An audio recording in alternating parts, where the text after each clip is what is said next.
Today, let's talk about fear. How many of you are scared sometimes when you got to come and speak? Yeah, it's something, it's an issue. All of us deal with it. Whether you're experienced, inexperienced, nerves, anxiety, it's just a part of the process.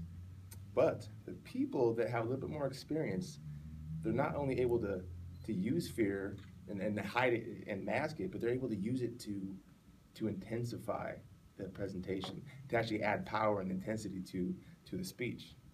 It's pretty amazing. Think about it like this. You get a little extra energy, get a little extra focus. It's not the same kind of energy that you have when you just walk around in everyday life. You get that energy. It's a good thing if you let it be. But we're going to talk about anxiety's triggers. Like, what are some of these triggers? What are some of the things that cause us to get anxious, to get freaked out, basically? Well, new situations, stepping to the unknown. Who gets nervous when you got to try something new? You got to go around people you haven't been around. You get outside your comfort zone. It's tough. I remember when I walked into this room with you guys, didn't know me, and I'm like, oh man. But it's something you gotta deal with. The risk of failure. Who's scared of failing? Who has that fear of failure? So I have a question. Is it failure that we're actually scared of? Or are we scared of what failure represents to us? I'm just curious. Something to chew on. Looking bad. I've been made fun of before as a kid, a few times. My wife actually makes fun of me once a day, but I'm kind of like desensitized to that. But yeah. But to get made fun of, to look bad, to look foolish. What if they laugh at me? What if I stumble my words? What if I have something stuck in my teeth? Those are real serious issues. And if you've had bad experiences in the past, you're actually going to carry those in any kind of situation that causes nerves to spark up. So you're going to carry that baggage, and so you got to really think like, well, what are you scared of? As far as failure, like what does that represent to you? What context do you have? The fear of failure is huge. And then there's the possibility of boring the audience. Yeah.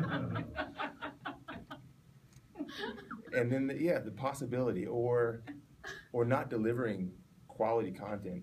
That's something I truly deal with myself, is not being able to, not coming over here and be able to speak but just give you guys something of value. Like, I'm like, oh gosh, what if I just waste their time? What if I don't give them anything to go home with? Those are big things, don't want to bore the audience. You want to be exciting. You want to get a little charisma. And that's another good thing that nerves give, is they give you a little bit extra charisma if you let it work that way. But the symptoms. So what are some of these symptoms that we have? Well, sometimes you get hot flashes, start sweating. Yeah, start sweating. Sometimes you can get dizzy. It's like the blood just wants to go everywhere but your head. Hey, forget it. It's just a brain. You get butterflies in the stomach. Butterflies in the stomach. Sometimes you can shake, uncontrollable shakes. One of the things I get, my left knee. I don't know why it's my left knee. It's not my right. But it just shakes. Like, I'm just shaking. Like, yeah. Since I was a kid, then my left knee just shakes. And as a fighter, before my fights, my left knee would just be shaking all the time. It's just one of those things. After a while, you're just like, well, I've had 19 fights. I'm like, well, it's just going to shake. But it's not. When I get in the ring and start doing myself, it's not going to be a problem. A lot of times we think people see what's going on. Like, we think people see how the lightheadedness. We think people see the butterflies in their stomach, but they don't. It's like all inside, and we can keep it that way if we stay in control, if we're aware. Lightheadedness, dizziness. So these are all experiences. Have you guys experienced these kind of things? Sometimes you stutter. You know what I mean? It's just, there's nerves. There's nerves. But the best part is there's ways to manage these things. There's ways to I'd say, like, nerves are kind of like Michael Jordan.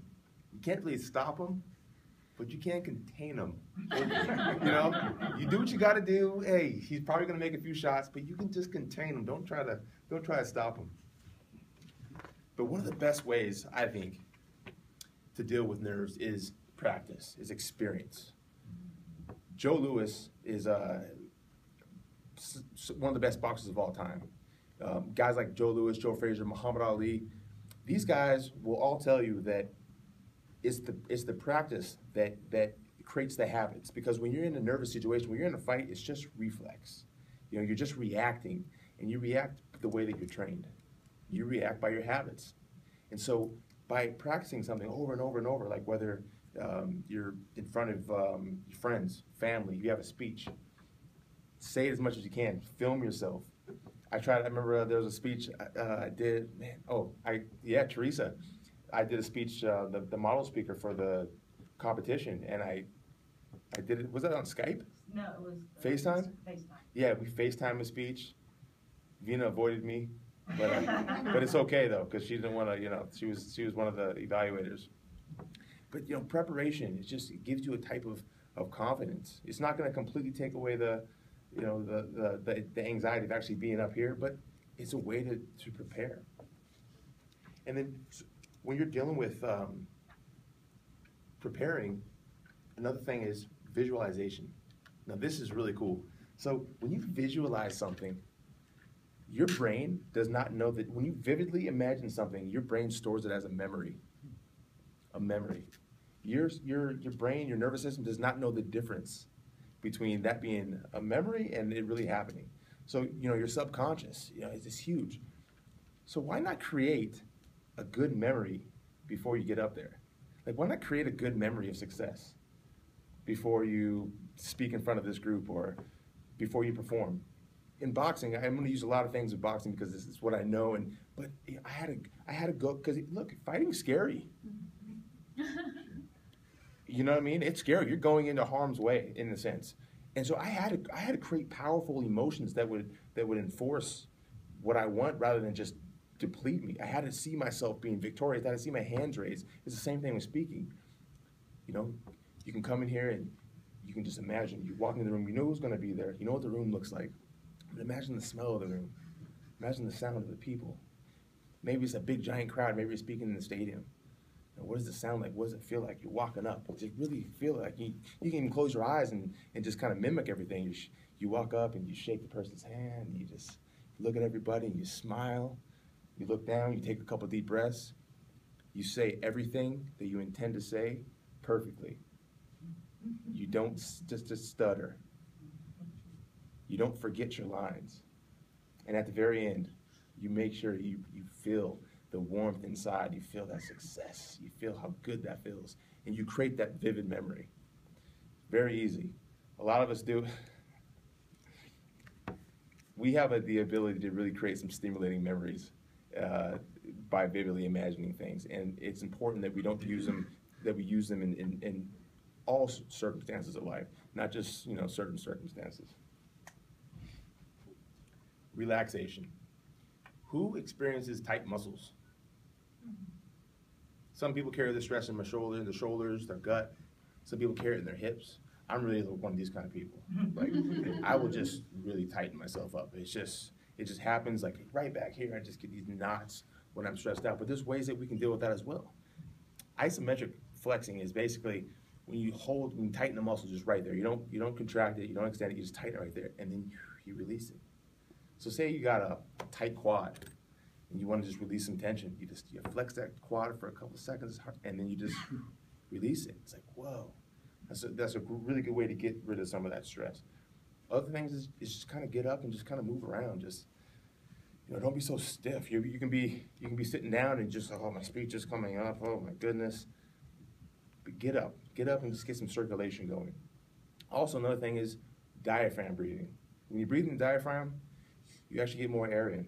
When you breathe in your chest, you get less air in. So you want to get a little bit more oxygen. Sometimes you can start breathing heavy, and as you breathe heavy, you start getting more stressed out because you're breathing heavy, and oh my gosh, I'm losing it. But slowly breathing, you can time yourself. It's a great way. Just breathe in, breathe out. It's a great way to do that. So with your breathing. Also, arm circles, just, whatever it is. Just relieve some stress. Go take a run around the block if you have to. Yeah, exactly. When it comes to to speaking, going up in front of everybody, it's not necessarily the easiest thing. People are watching you. People are, they're constantly, looking at you, whatever. But I want you to realize that the audience is probably just as scared of you as you are of them, as you could ever be of them. It's the truth. I mean, how many times have you watched a person on stage and going, wow, they are good. I don't know how he does that. See people in sold out stadiums and arenas, you're like, how do they do that? That's just nuts. Or, you can watch a Britney Spears performance. Did I say that? Yeah. So, Jim Rohn said that the same wind blows on us all. And it's not the blowing of the wind that determines our destination. It's the setting of the sail. Nerves are like a type of wind that blows on us. It's something that we all have to deal with, whether we like it or not. But there's ways that you can use those nerves as a springboard rather than a stumbling block. There's ways that you can use nerves as not an obstacle, like something you have to avoid or get around, but rather as a condition to the game that we all love to play. And that game is speaking. What basketball player complains about the rim being 10 feet tall? Think LeBron James cares? Yeah, what football player complains, oh, it's 100 yards long. I don't want to play this game anymore. 100 yards? No. It's a condition of the game that they play. And they don't complain about it. So as I close, let's use this quote with Jim Rohn. I've used a lot of Jim Rohn, but he said, don't wish for less problems. Simply wish for more skill.